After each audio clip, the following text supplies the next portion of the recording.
Hello, y'all. This is Maria D. And today, since it is October, I have something important to share with y'all. Well, not important, but something interesting. She slowly set the knife down on the counter. She looks out the window. It's daybreak. A siren flares loud in the distance. She crumbled down onto the floor, staring at the lifeless body before her. She put her hand on her chest to check if she's still there. She stared out into the distance. Her heartbeat is pounding, louder and louder. Tears begin to flow from her eyes. She looks over the counter and grabs the knife. She clutches it tight, holding the handle close to her chest, counting backwards from 10. 10, 9, 8, 7, 6, 5, 4, 3, 2, 1. She sinks the knife into her body and watches as the world fades from her view, bleeding out slowly, and not a word of sound.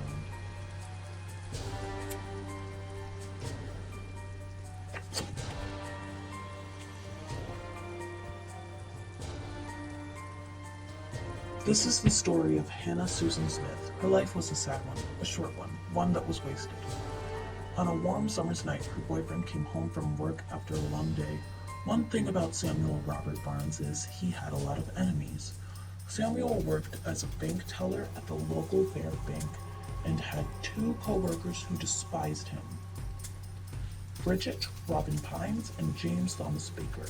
Bridget and James were both tellers as well and grew bitter of the praise and better pay that Samuel would receive every quarter rather than them.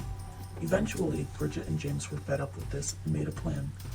Bridget went to talk with their supervisor, Cameron Scott O'Ryan. Bridget told him what they saw was happening and called him out for favorites. After 5 more times the pay raise that he received and that both James and Bridget didn't, she went to HR to file a complaint.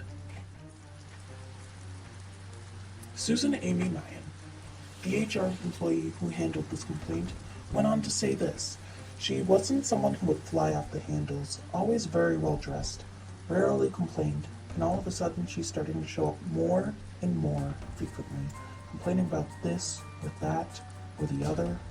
Always her complaints had to do with the payment Samuel received from their supervisor. I thought it was really suspicious, the payments. So I did a background check on every single one. We found that less than 2% of the extra payments were in order and aligned with the company policy, so I brought this up to the head of HR. One thing led to another, and somehow Bridget was the one fired.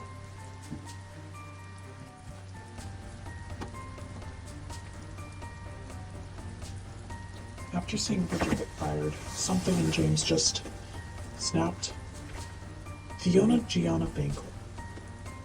I just didn't think my son would do this. A day before he committed the crime, he bought some gardening gloves and a pocket knife. The purchases weren't really that odd or out of character from him, as he loved camping.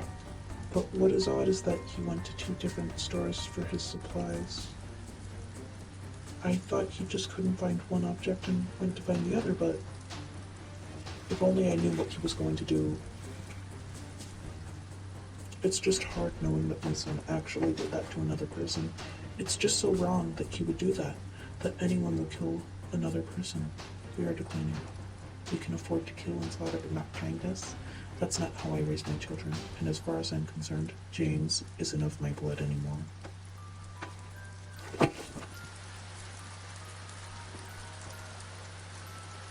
James carefully thought out his plan.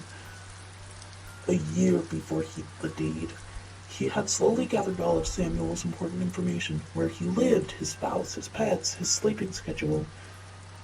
James hated Samuel even before Bridget got fired. James hated Samuel because of the way he dressed, the way he talked, the way he walked, the way he looked, the way he was never busy. Although he was never busy, he still got the recognition, praise, girl, and pay. What James believed was meant to rightfully belong to him. James worked harder than everyone at the bank, but never earned any more pays. In James' eyes, he was just correcting. a mistake. One perfect night when James knew Samuel would be alone, Samuel's wife went out on a long-awaited girls' trip, which was also marked on Samuel's personal work calendar in his office, where James spent a lot of time.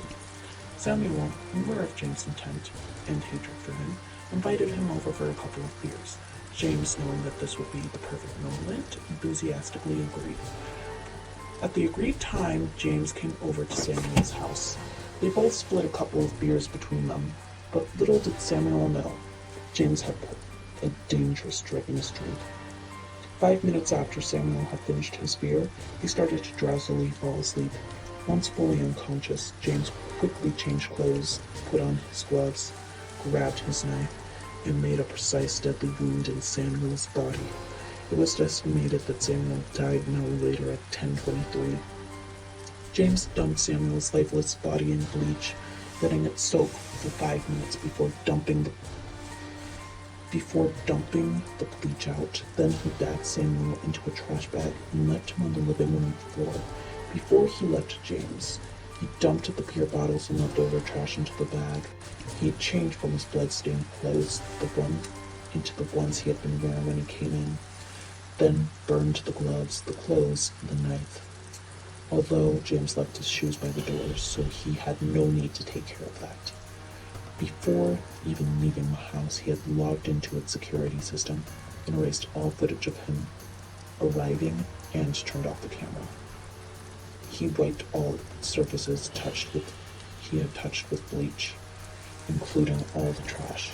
Immediately after turning off all the cameras and erasing all of the evidence of him being there, he got in his car and drove away, heading to a party.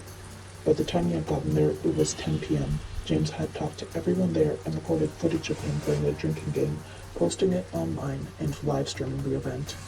James started heading home at midnight, reaching his house by 1. 5 hours later, at 6 a.m., Hannah reached her house to find trash on the floor of her living room. She picked up the trash bag, bringing it into the kitchen, when suddenly it ripped and all of the garbage fell, and so did Samuel. Hannah quickly dialed 911, sobbing as she did so. Unfortunately, the recording of the call was not available to us. After hanging up, she immediately went to call Bridget. Although we don't have any recording of the calls, we do have Bridget Pine's statement. I don't know why she called me, but she was sobbing about her dead husband. I didn't know how her husband died at the time, but while I was on the call, I heard her picking up something. Then, for a moment of silence, I heard an ambulance in the distance. Then I hear counting, starting at 10, going down. I thought she was trying to calm down, but after 1, I heard a disturbing sound, and the sobbing stopped. I was screaming for Hannah, asking if she was okay. I regret hanging up the phone. I regret not stopping her from doing it. I know that I was responsible for her. I didn't actually do it to her like James did Robert, but it was still my fault. It was still my fault. It took the cops over a year to find Samuel's killer. One anonymous cop had this to say: "We noticed just a vast difference in their bodies, such a large amount of time between their deaths. We knew that Samuel didn't kill her, but we were unsure whether or not she killed Samuel. But after questioning her friends, we discovered it would have been impossible for her to kill him. And there was such a difference in the wounds. Samuel's was done with such precision. It was clearly done by someone who practiced for years. But the mark on Hannah was sloppy and shaky. Eventually, after that year, James gave himself up, explaining how he did it to everyone and why they couldn't spot him. And that is the tragic story of Hannah and Samuel.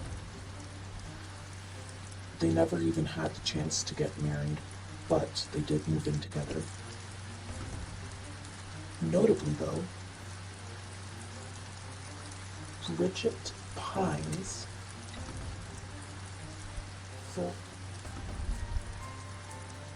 eventually went over to give herself up, one would say. She confessed to the police about the phone call she had with Hannah, and that's what also helped Robert to confess before the cops could catch him. He obviously pleaded guilty at his trial and is now sentenced to life with no possible chance of parole.